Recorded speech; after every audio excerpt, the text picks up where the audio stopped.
오늘 우리에게 주시는 하나님의 말씀은 잠언 22장 6절 말씀입니다. 잠언 22장 6절 말씀을 다 같이 오늘은 받들어 읽어 보겠습니다. 마땅히 행할 길을 아이에게 가르치라. 그러면 늙어도 그것을 떠나지 아니하리라. 아멘. 저희 아버지는 7남매의 장남, 저희 어머니는 7남매의 장녀. 장남 장녀께서 가정을 이루셨는데요, 양가의 형제 자매들이 모두 14분이셨습니다. 그 중에 한 분을 제외하고 13분이 가정을 이루시고 또 자녀들을 둘씩 셋씩 이렇게 낳다가 보니까 명절 때가 되면 친가 쪽을 가든 외가 쪽을 가든 늘 제 또래 사촌들이 막 북적북적한 거예요. 방마다 모여서 막 떠들면서 놀았던 기억이 나는데, 아마 앞으로는 그런 장면을 보기가 쉽지 않으리라 생각이 됩니다. 오늘 요즘에는 제가 한 50대 정도 이상 되는 교우분들 신방을 가면 예외 없이 듣는 이야기가 결혼하지 않고 있는 자녀 때문에 기도하시고 또 때로는 걱정도 되시고 하시는 것이죠. 그 중에는 때를 기다리고 있는데 아직 사람을 못 만난 경우도 있지만, 또 우리 애는 도무지 결혼에 관심이 없는 것 같아요 라고 하시는 분들도 왕왕 만납니다. 우리 애가 무슨 문제가 있나 그런 말씀도 하시는데, 사실상 이 결혼과 출산을 기피하는 풍조는 개인의 문제라기보다 지금 서구 선진국에서 거의 대부분 공통되게 일어나고 있는 일입니다. 선진국 중에서도 가장 이 결혼과 출산 문제가 심각하다고 알려진 데가 일본입니다. 이미 초고령화 사회로 접어든 일본은 이 결혼하지 않는 젊은이, 또 결혼해도 출산하지 않는 젊은이들이 심각한 사회 문제로 떠오르고 있는데요. 여러분, 초식남이라는 단어를 혹시 들어보셨는지요? 일본에서 2006년에 한 칼럼니스트가 쓴 표현인데 지금은 아예 일반 명사처럼 쓰입니다. 초식 동물, 육식을 하지 않고 풀만 먹는 초식 동물이라는 단어에서 따온 용어인데, 초식 남자라는 말이죠. 여자와 연애를 하든지 결혼을 하든지 하는 여자와의 관계에 아무런 관심이 없는 그런 남자를 가리키는 용어라고 하는데, 일본 젊은이들 중에 5분의 1이 자신을 초식남이라고 그렇게 여긴답니다.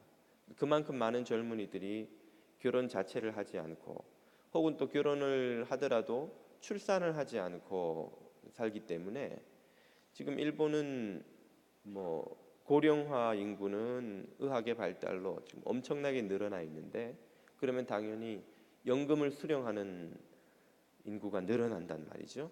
거기에 비해서 그 연금을 내야 될 노동 인구, 돈을 벌어야 될 젊은 노동 인구는 점점 줄어들고, 그러니 언젠가는 이런 구조가 언제까지 유지될 수는 없으니까 심각한 경제적 문제가 오고 국가 참 위기까지 거론되는, 그런 예견되는 그런 상황을 맞고 있다는 것이죠. 일본의 그 출산율이 1.4명이라고 합니다. 두 명이 남자 여자가 가정을 이루어서 낳는 아이의 평균 수가 1.4명. 그 말은 시간이 지나면 지날수록 점점 인구가 줄어든단 말이죠. 두 명이 두 아이를 낳아야 본전이 되는 건데, 현상 유지가 되는 건데, 그보다 적게 낳으니까 점점 인구는 줄어든단 말인데, 일본 못지않게 빠른 속도로 고령화 사회로 접어들고 있는 나라가 한국입니다. 한국은 초식남 대신에 3포 세대라는 용어가 한때 유행했는데 지금은 5포 세대, 7포 세대까지 용어가 쓰인다고 하더군요. 3포 세대란 연애, 결혼, 출산을 포기한 이 세 가지를 포기한 세대를 삼포 세대라고 한답니다. 한국의 경우는 일본하고 좀 달라서 일본 젊은이들은 개인의 라이프 스타일 때문에 결혼을 거부하고 혹은 또 출산을 거부한다면 한국 젊은이들의 경우는 졸업을 해도 정규직을 구할 수 없는 어려운 경제 상황 때문에 또 그런 선택을 강요당하는 경우가 많다고 합니다. 사실 젊은이들에게 제일 설레고 행복한 일이 연애요, 결혼이요, 또 출산 아니고 무엇이겠습니까?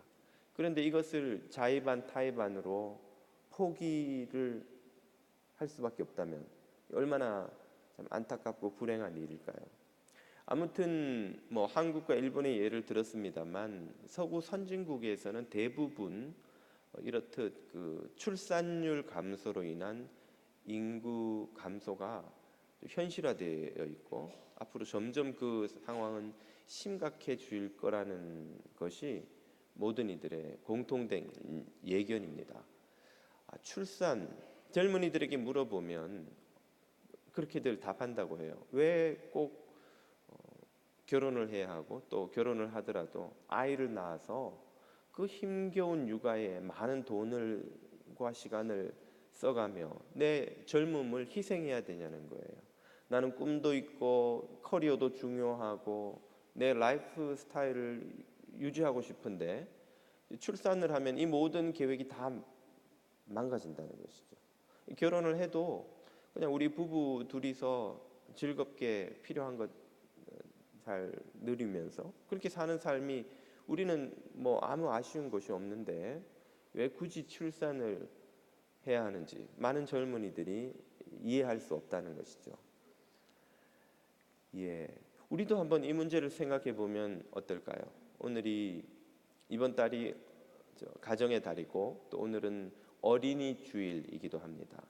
어린이 주일을 맞아서 우리가 왜 꼭 아이를 낳아야 하는가? 또 아이를 길러야 하는가? 왜일까요? 아이를 결혼하고 나니까 저절로 아이는 생기더라. 뭐 자연의 섭리라면 뭐 받아들일 수는 있겠습니다만은 저절로 생긴 아이에게는 삶의 목적 같은 것을 뭐 찾을 수는 없겠죠. 농경 사회에서 자녀는 중요한 노동력이었습니다만 도시 문명을 살아가는 우리가 뭐 아이를 노동력으로 생각할 리는 없고 예전처럼 아이가 있어야 노후가 보장이 된다고 생각하시는 분들도 요즘엔 없으시죠? 예, 차라리 그 양육비를 연금보험에다 넣어두시는 게 훨씬 스트레스도 안 받고 또 아이가 나중에 손도 안 벌리고 훨씬 나을 수 있습니다. 양육의 기쁨, 아이를 키울 때 기쁨이 참 크죠. 예, 말할 수 없이 큰 기쁨입니다만 어떤 분들은 오히려 강아지를 키울 때 더 속도 안 썩이고 문제도 안 일으키고 아이 때문에 학교 불려갈 일도 없고 더 기쁨을 준다는 분들도 있는데 그렇다면 뭐 굳이 아이를 낳는 그 힘겨운 일을 할 필요가 있을까? 또 키우는 아마 이런 생각도 해볼 수가 있겠죠. 우리 그리스도인들은 도대체 이 출산과 양육에 대해 어떤 이해를 해야 하는 것일까요? 왜 우리는 출산하는 것이고 또 왜 우리는 힘겹게 아이들을 키우는 것입니까? 성경 속에서 그 답을 한번 찾아볼까 하는데요. 성경에서 출산을 가장 먼저 이야기하는 곳은 바로 창세기 1장 27절 8절입니다. 보시죠. 하나님이 자기 형상 곧 하나님의 형상대로 사람을 창조하시되 남자와 여자를 창조하시고 하나님이 그들에게 복을 주시며 하나님이 그들에게 이르시되 생육하고 번성하라. 왜냐하면 땅에 충만하고 땅을 정복하고 바다의 물고기와 하늘의 새와 땅에 움직이는 모든 생물을 다스려야 되기 때문이다. 제가 조금 해석을 더 붙였습니다. 라고 하시니라. 하나님이 인간에게 주신 생명은 땅에 대한 것입니다. 땅. 자연에 대한 거예요. 자연에 충만하고 자연을 정복하고 자연을 다스리고 자연을 어떻게 하라는 것인가? 뭐 세 가지 명령어가 나왔습니다만 좀 비유적으로 설명해 보자면 이렇게 요약할 수가 있습니다. 하나님이 만드신 자연 세계 보시기에 심히 아름다웠던 좋았던 그 자연 세계에다가 인간의 손길이라는 인간의 창의성, 인간의 예술성과 같은 인간의 손길, 인공미를 더해서 더 아름다운 곳으로 이 자연 세계를 가꾸라는 것이죠. 예를 들자면 이런 것입니다. 숲은 그 자체로도 아름답고 풍요로운 곳이지만 그곳에 인간의 고유한 손길이 더해지면 더 아름다운 또 독특하고 다양한 아름다움을 가진 곳으로 변할 수가 있죠. 예를 들자면 여러분이 수목원에 가보시면 그 일본 정원, 중국 정원, 혹은 프랑스 정원, 영국식 정원, 여러 나라 여러 문화권의 다양한 정원이 꾸며져 있는 것을 보실 수 있습니다. 숲은 그 자체로도 훌륭한 창조물이지만 거기에 인간의 고유한 문화와 전통, 관습이 더해지니까 일본 정원, 일본식 정원이라는 아주 희한한 그 예쁜 정원이 나오는 거예요. 또 거기에는 없는 아름다움이 중국식 정원에 있고 또 그와 다른 아름다움이 이 프랑스식 정원에 있고 그 문화권마다 고유한 정원들을 만들어냈더라는 것이죠. 원래 자연에 있는 자연미 안에 위에다가 인간의 문화와 풍습과 전통이 가미된 독특한 인공미가 결합되니까 이렇게 아름다운 정원이 나오는 거예요. 인간에게 부여된 사명은 이 세상을 이렇게 자연미와 인공미, 하나님의 창조와 인간의 손길이 결합되어서 만들어내는 아름다운 세상으로 가꾸고 만들어내라 하는 명령이라고 할 수 있습니다. 그런데 이 사명을 이루려면 한 세대의 몇몇 사람들로 감당할 수가 없는 것이죠. 뭐 우리는 지금도 인구가 많다고는 하지만 실제로 6대양 5대주 맞죠? 예, 5대양 6대주입니까? 아, 이게 3부 때도 틀렸는데 5대양 6대주가 맞죠? 예, 맞습니다. 5대양 6대주 5대양 6대주의 대부분의 공간은 아직도 오지로 남아 있습니다.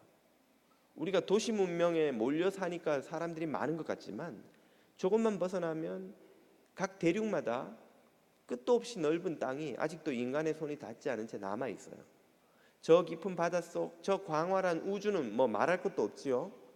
그러니 이 사명을 감당하는 것은 대를 이어 오고 가는 수많은 세대들이 함께 감당해야 하는 임무라는 것이죠.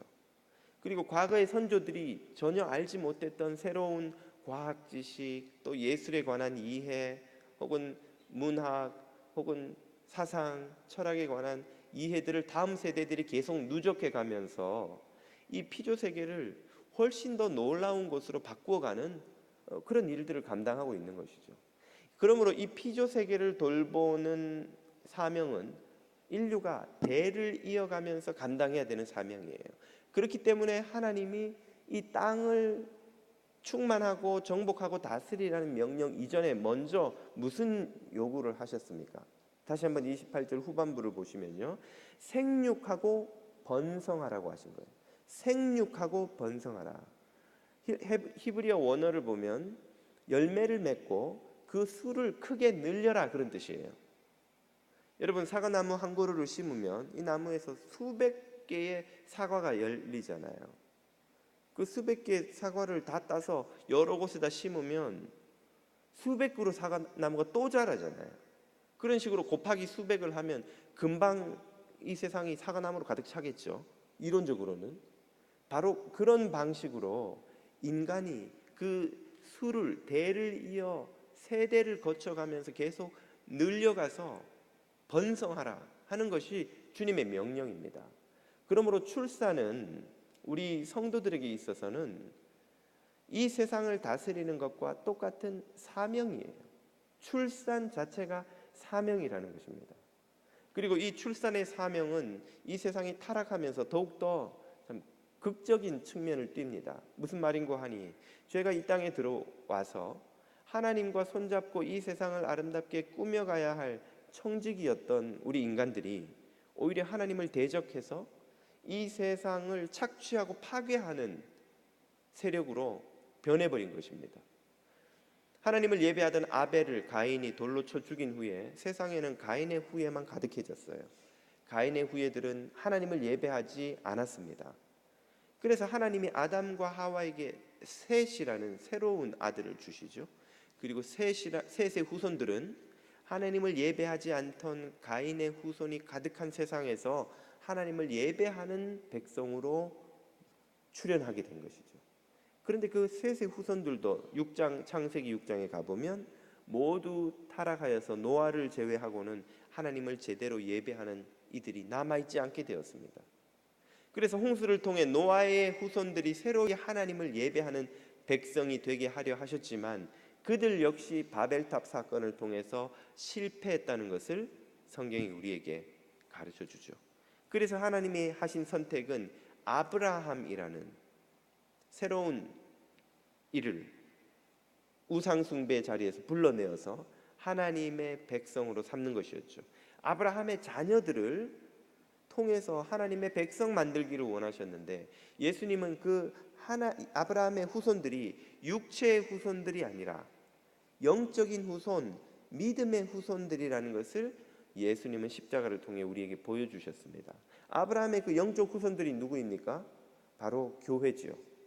그러므로 그리스도인들은 오늘 이 시대에 하나님을 예배하는 이들이 없고 하나님을 대적하는 이들이 세상을 가득 채운 이 세상 가운데서 하나님을 예배하며 그분과 연합하여 이 세상을 돌보고 치유하고 회복시킬 사명을 가진 백성들을 생산해내는 사명을 가진 공동체, 그것이 바로 가정이라는 거예요. 바로 이런 의미에서 출산은 성도의 사명인 것입니다. 또 다른 특별한 사명을 위해서 물론 혹은 건강상의 이유로 혹은 불가피한 이유로 출산 자체를 할 수 없는, 피할 수밖에 없는 그런, 혹은 스스로 피할 수밖에 없는 그런 예외적인 경우가 있습니다만, 그런 예외적인 경우를 제외한 일반적인 경우에서는 출산은 믿음의 가정의 당연한 사명인 것이죠. 여기서 우리가 한 가지 기억해야 할 것은 출산만 하면 자동으로 그 자녀들이 하나님의 백성이 되느냐 하는 것이죠. 그렇지 않기 때문에 또 다른 사명 하나가 중요해집니다. 그것은 바로 양육의 사명이죠. 양육의 사명. 신명기 6장에 보면 그 사명을 이렇게 설명합니다. 이스라엘아 들으라, 우리 하나님 여호와는 오직 유일한 여호와시니 너는 마음을 다하고 뜻을 다하고 힘을 다하여 내 하나님 여호와를 사랑하라. 오늘 내가 너에게 명하는 이 말씀을 너는 마음에 새기고 내 자녀에게 부지런히 가르치며, 자녀에게 하나님 사랑하는 법을 부지런히 가르치는 것이 부모된 성도의 사명이라는 것이죠. 출산도 사명이지만 양육도 사명입니다. 이스라엘 민족은 그들의 자녀들을 율법으로 양육하지 않으면 그들이 저절로 하나님의 백성 되지 않는다는 것을 알았습니다. 육체의 후손인 이스라엘이 그러할진대 하물며 영적인 후손들인 우리 그리스도인들은 더더욱이나 낳는다고 저절로 아이들이 하나님의 백성 되는 게 아니라는 것을 알죠. 그렇기 때문에 그 자녀들을 믿음으로 양육하는 사명이 중요해지는 것입니다. 이 사명에 대해서 잠언 22장 6절이 우리에게 이렇게 말씀해 주셨죠. 오늘 읽은 본문입니다. 마땅히 행할 길을 아이에게 가르치라. 아이에게 뭘 가르쳐야 돼요? 마땅히 행할 길, 하나님의 백성으로 살아가는 방법에 대해서 가르치라는 거예요. 그리하면 늙어도 그것을 떠나지 아니하리라.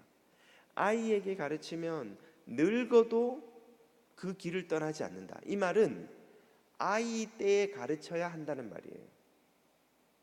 그래야 그것이 그 사람의 인격 형성에 결정적인 영향을 미친단 말이에요. 다시 표현하자면 아이일수록 더 어릴 때 가르칠수록 더 오래되고 더 강력한 영향력을 그 자녀의 삶에서 발휘할 수 있다 이 말이에요. 그러므로 자녀들에게 믿음으로 양육하는 것은 언제 시작해야 합니까? 도대체 몇 살 때가 아이 때인가요? 아이가 우리의 태중에 자리 잡는 그 순간부터 우리의 교육은 시작돼야 되는 거예요. 아니, 정확히 말하면 아이가 우리 안에 자리 잡기 전부터 우리의 양육은 이미 시작돼야 되는 것입니다. 아니, 말도 못 알아듣고 글도 못 읽는 아이가 어떻게 무슨 교육을 받는단 말입니까? 그 아이한테 무슨 교육을 한다는 말이에요. 육아교육 전문가들은 이구동성으로 아이들의 인격 형성의 상당 부분은 태아 시절에 결정이 된다고 합니다. 심지어 어떤 학자는 거의 70%가 엄마 뱃속에서 인격 형성이 끝난다고 해요. 그리고 청소년기까지 나머지 한 30%가 결정이 된다고 하고, 성인이 된 후에는 아무런 영향이 없다는 거예요. 그 말은 어른들은 안 바뀐다는 거예요. 아이를 구원할 수 있는 유일한 방법은 어릴 때에 인격 형성이 아직 끝나지 않았을 때 그 아이의 인격에 하나님 사랑하는 법을 심어 주어야 한다는 것이죠. 자녀 교육은 그러므로 아이들이 아무 말을 하지 못할 그때에, 더 나아가 태아 때에, 더 나아가 임신을 준비할 때부터 부모의 자녀 교육은, 믿음 교육은 특별히 시작되는 것이 마땅하다 이 말입니다. 아니, 아이가 그걸 어떻게 받아들이나요?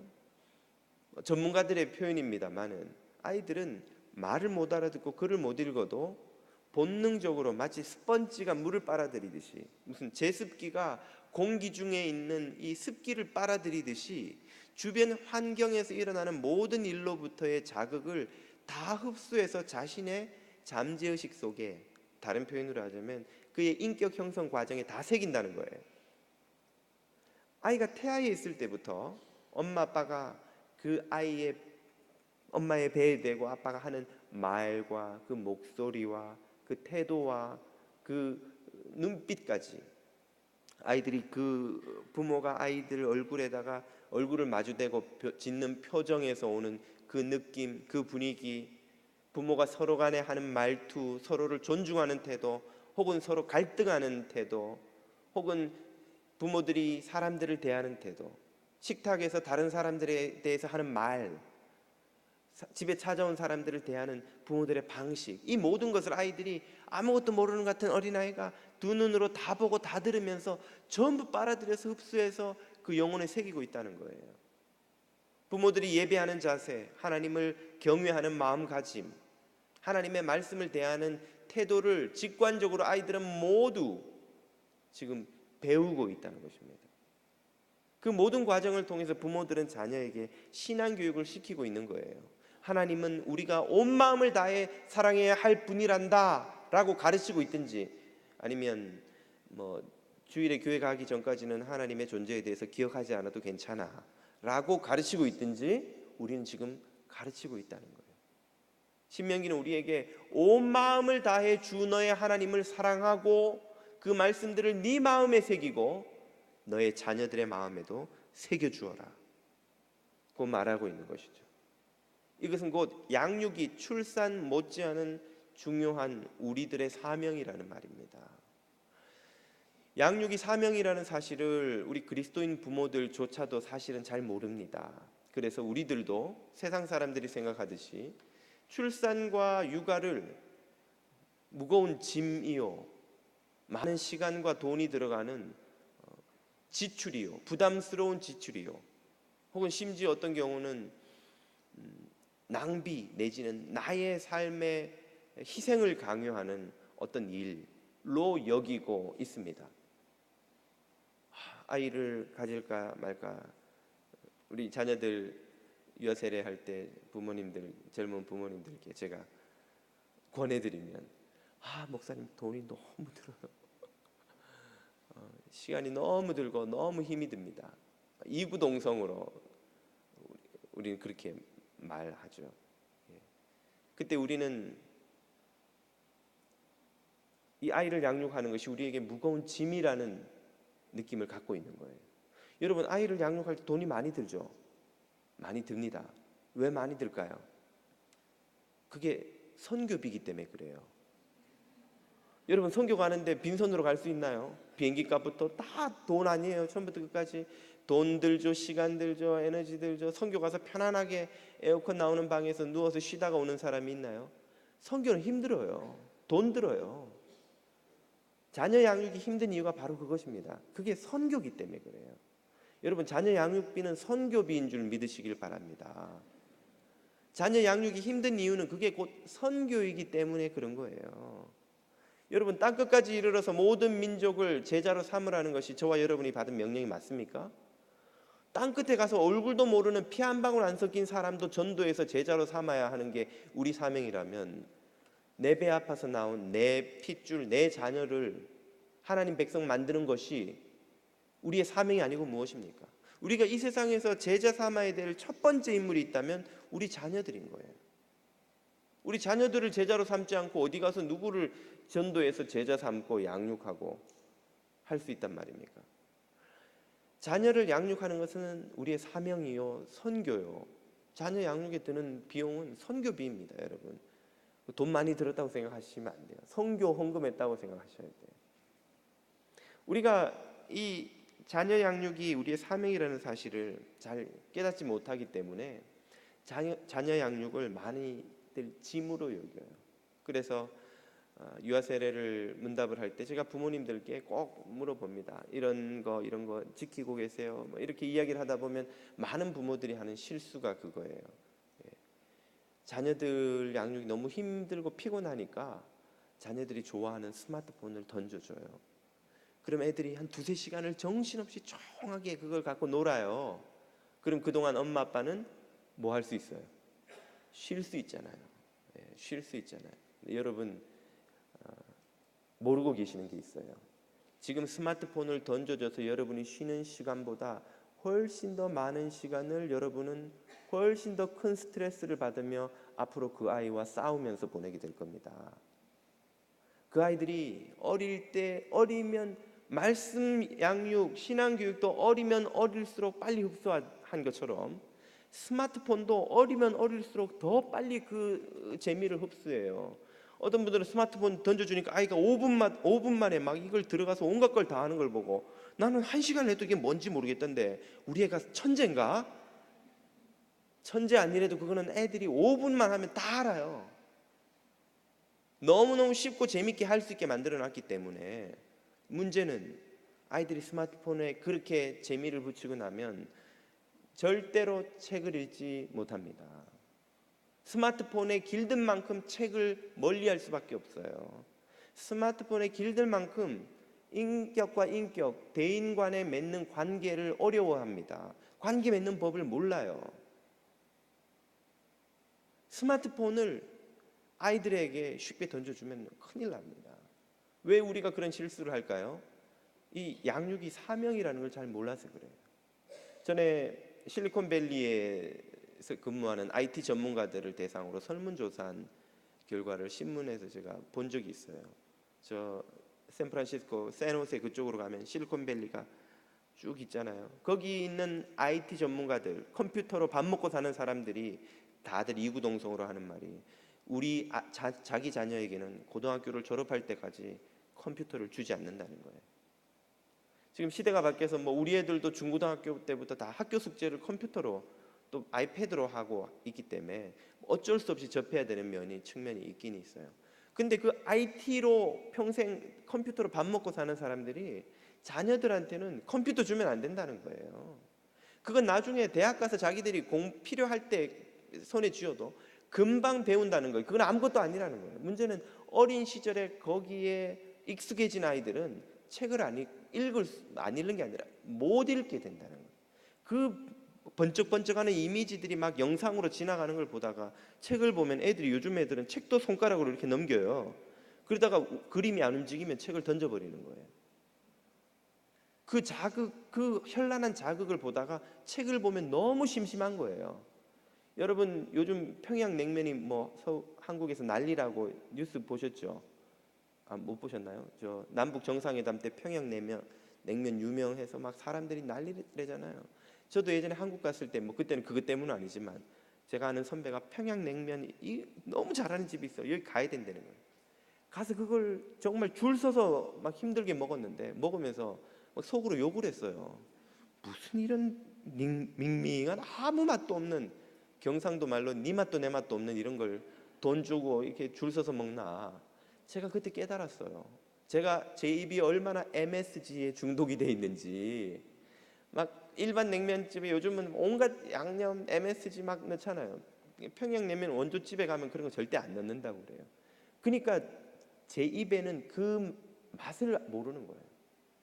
아이들이 스마트폰과 TV 이런 데 막 눈이 현란하게 돌아가는 경험을 2살, 3살 때부터 해요. 그러면 6, 7살 됐을 때 책을 못 읽어요. 책만 못 읽는 것이 아니라 대인관계를 못 합니다. 또래 아이들과 어른들과 혹은 다른 사람들과 함께 상호작용을 하면서 자기를 조절하는 법을 몰라요. 왜? 그걸 부모들과 그거 해야 될 나이에 이걸 보고 시간을 보냈기 때문에. 저도 이런 걸 전혀 몰랐는데 우리 예전에 제가 한번 여러분께 소개해드린 기억이 나요. 그 교육, 자녀 교육 세미나 CD를 몇 번을 차에서 돌려 들으면서 배웠어요. 그래서 제가 아내하고 여보 우리도 이걸 어떻게 하면 좋을까? 그래 의논 끝에 우리 아이들은 하루 2시간 주말에 스마트폰이든 오락이든 TV든 원하는 2시간을 주고 나머지 시간은 이제 하지 못하는 걸로 그렇게 룰을 정하고 우리 첫째 평화 때부터 그렇게 시켰어요. 그랬더니 평화는 그게 당연한 줄 알고 평화가 되니까 둘째, 셋째는 그냥 그게 당연한 줄 아는 거예요. 제가 이 젊은 부부들 만나서 그런 이야기를 하다가 어떤 부부한테는 은혜를 도전을 받았어요. 그래서 제가 그런 이야기를 물어보니까 그 부부는 아이를 딱 임신하고는 집에 TV를 없애버렸다는 거예요. 아이들이 어릴 때부터 TV를 접하게 하지 않기 위해서 자기들도 TV 안 보기로 결심하고 TV를 없애버렸대요. 저는 그 부부들한테 우리 교우들한테 TV를 엄마 아빠 방으로 옮기고 아이들 방이나 거실 방 아이들이 가는 동선에는 TV를 놓지 말라고 그렇게 권했는데 그분들은 아예 TV를 집에서 없애버렸더라고요. 제가 정말 훌륭하다고 그랬어요. 예. 그렇게 아이들이 2시간이든 뭐 가정마다 또 형편마다 또 다 다를 수 있겠지만 어쨌든 룰을 정해서 정해진 시간에만 게임을 하든 TV를 하든 그렇게 하면 나머지 시간에 뭐 하겠어요? 제가 예전에 한국에서 아이 셋을 모두 서울대 보냈다는 어떤 아버지의 에세이를 읽은 적이 있어요. 그 방법을 보고 저도 배웠는데 목사님 그러면 그렇게 하면 우리 아이들도 아이비리그 가는 건가요? 예, 그건 아이들마다 개인차가 있기 때문에 그건 보장해 드릴 수가 없어요. 그게 그렇게 하는 게 목적도 아니고 그건 다 또 뭐 서울대 아이비리그 간 게 다 성공한 것도 아니고 그런 차원의 문제가 아니고 아이들이 풍부한 정서적 경험과 또 지적인 성장을 할 수 있는 기회, 그래서 삶을 풍요롭게 살아갈 수 있는 기회를 부모들이 제공한다는 거예요. 그 아버지는 어떻게 했냐면 집에 TV를 없애고 아이들이 가는 모든 동선에다가 책을 던져 놓는 거예요. 아이들이 막 걸음마를 할 때부터 책이 장난감인 줄 알고 갖고 놀게 한다는 거예요. 그럼 아직 아이가 책을 못 읽으니까 그림책이겠죠, 당연히. 그림책을 보고 그러면은 같이 엄마 아빠가 놀아주고 또 딴 데 가면 또 책이 장난감처럼 굴러다니는 거예요. 그러면 뭐 집안이 좀 어지럽겠죠. 자기들은 그걸 일부러 참았다고 그래요. 좀 어지러운 거 참고 인내하고 아이들에게 그렇게 늘 책을 통해서 세상을 이해할 수 있도록 하는 경험을 해줬다 하는 걸 저도 읽고 그래 우리 집도 거실에는 무조건 책을 꽂아 놓자. 또 아이들 방에도 책을 꽂아 놓자. 저희도 흉내내서 좀 해봤어요. 예. 그렇게 하면 부모들이 당연히 힘이 듭니다.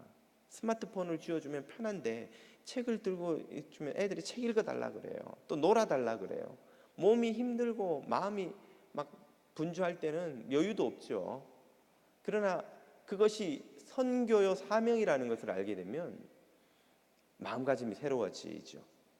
이 아이에게 지금 복음을 읽어주는 이 성경책, 성경 코믹스, 바이블 코믹스를 읽어주고 그림책을 읽어주고 같이 이야기를 하는 게 저 아프리카 가서 길에 가는 사람 붙들고 사형리 읽어주는 거라고 생각을 하면 10번이고 100번이고 하죠. 그래서 한 영혼 구원할 수 있다면 여러분 사형리 안 읽어주시겠어요? 사형리 읽어주는 선교라 생각하고 아이에게 책을 읽어주고 아이와 놀아주고 아이와 상호작용을 하게 해주는 것이 부모의 사명이라는 말이죠. 그 아이를 축복하는 길이라는 것이죠. 이것이 왜 중요합니까? 우리가 세상에서 남기고 가는 게 뭔지를 한번 여러분 생각해 보세요. 저나 여러분이나 빌 게이츠처럼 돈을 벌어서 아프리카를 구원할 무슨 재단을 만들어서 세상에 기여를 하고 이 세상을 떠나겠어요? 아니면 네이처지에 세계적인 과학 논문을 몇 편을 써서 학문적 업적을 남겨서 인류에게 기여를 하고 세상을 떠나겠어요? 우리가 돈을 벌어보면 얼마나 벌 것이며 무슨 봉사를 하면 또 얼마나 하겠어요? 물론 봉사활동은 귀한 것이지만 우리가 할 수 있는 세상의 최고의 기여를 한번 잘 생각해 보면 그 어떤 것도 우리의 자녀를 하나님의 백성으로 이 세상에 남기고 가는 것보다 큰 것이 없습니다. 성경에서 한 영혼이 천하보다 귀하다고 하신 말씀을 여러분 믿으십니까? 그렇다면 우리가 이 세상에 한 생명을 남기고 가는 것, 그것도 하나님의 백성으로 거룩한 사람을 남기고 가서 다음 세대를 섬기게 하고 축복하고 가는 것, 그것보다 더 큰 세상에 대한 기여가 우리가 할 수 있는 것이 혹시 있던가요? 아마 우리 중 그 누구도 그보다 큰 기여를 이 세상에 할 수 있는 사람은 없으리라 저는 생각합니다. 출산과 양육은 결혼하면 저절로 되는 그런 일이 아니에요. 자연의 섭리니까 그냥 누구나 다 하는 그런 일도 아니에요. 출산, 양육은 하나님이 이 세상을 축복하시기 위해 당신의 백성들에게 주신 사명입니다. 그 사명을 우리는 지금 감당하고 있는 거예요. 한번 생각해 보세요. 저나 여러분이나 이 자리에 존재하기까지 몇십 년 전에 한 아버지와 한 어머니가 자녀를 가지고 그 자녀를 끝까지 양육해서 돌보아준 결과 저와 여러분이 여기 있는 게 아닌가요? 제가 셋째 가지시라고 우리 젊은 커플들에게 권하면 아이고 목사님 그 말 마세요. 둘도 막 못 견디겠어요. 그러다가 몇 년 있다 보면 셋째를 안고 유아 세례 받으러 와요. 그럼 제가 꼭 물어보죠. 가지길 잘했죠. 얘 없었으면 어쩔 뻔했어요. 그럼 대개는 정말 얘 없었으면 요즘에는 어떻게 살았을까 싶어요. 그러면 또 옆에서 남편 집사님이 아이고 애가 나왔으니까 그런 소리를 하지 안 나왔으면 또 없이 살았을 거예요. 그러더라고요. 아무튼 그 셋째 아이를 한번 생각해 보세요. 그 아이는 하나님을 그 안에 모신 천하보다 귀한 생명이 틀림없는데 엄마 아빠가 셋째는 너무 했다면 이 세상에 존재하지 않았을 생명이죠. 엄마 아빠의 결단으로 그 아이가 지금 이 세상에 존재합니다. 우주보다 귀하다 했으니 한 우주가 지금 그 안에서 태어나 자라나고 있는 거예요. 이 세상에 우리가 행할 수 있는 가장 놀라운 기적, 경험할 수 있는 가장 놀라운 일이 생명이 이 세상에 탄생하는 일입니다. 이 믿음, 이 사명에 대한 각성으로 저는 오늘도 우리 진리를 보면서 참아요. 주님이 주신 생명이다. 우리 셋째가 얼마나 속을 썩이는지. 네. 아이 셋 키우면서 학교 선생님한테 레로는 처음 받아봤어요. 저는 그런 게 뭔지도 몰랐어요. 레로 받는다는 이야기를 교인들한테 들을 때 어떻게 하면 애 때문에 선생님한테 레로를 받지? 예, 이제 겸손히 그 마음을 저는 우리 진리 덕분에 이해하고 있어요. 여러분 그렇다고 우리 진리를 너무 구박하지는 말아 주시기 바랍니다. 혹시 잘못될까 봐. 예. 예. 잊지 마십시오. 우리들의 오늘날의 이 모습은 지나온 모든 시절의 경험의 총합이에요. 오늘 우리들의 얼굴, 표정, 이 말투, 생활 습관, 이 모습은 우리가 살아온 지난 모든 시절의 시간과 경험이 단 하나도 남김없이 모두 누적되어서 톱니바퀴처럼 맞물리면서 만들어낸 결과입니다. 이 세상에 우연은 단 하나도 없어요. 단 하나도 사라지지 않고 모든 경험들이 다 누적되어서 우리들의 삶을 지금 형성하고 있는 것이고, 이것은 역으로 말하자면 지금 우리가 양육하고 있는 자녀들이 하고 있는 모든 경험들이 단 하나도 사라지지 않고 그 아이의 삶의 인격 형성에 미래를 결정하는데 모두 톱니바퀴처럼 작용해서 10년 후, 20년 후, 30년 후 그 아이의 미래 모습을 결정하게 될 거라는 말이죠. 그리고 그 결정 과정에서 가장 큰 영향력을 행사하고 가장 큰 책임 있는 존재를 꼽으라면 바로 부모된 우리들인 것입니다. 우리는 지금 하나의 우주를 창조해 가고 있는 거예요. 그러므로 출산과 양육은 우리 그리스도인들이 부여받은 가장 위대한 사명 중 하나입니다. 사랑하는 뉴저지 장로교회 모든 교우들 가정에서는 우리 부모님들이 선교사가 되고 그 가정은 선교지가 되어서 우리의 자녀들을 하나님의 백성으로 양육해가는 이런 기적 같은 은혜가 있기를 축복드립니다. 기도드리겠습니다.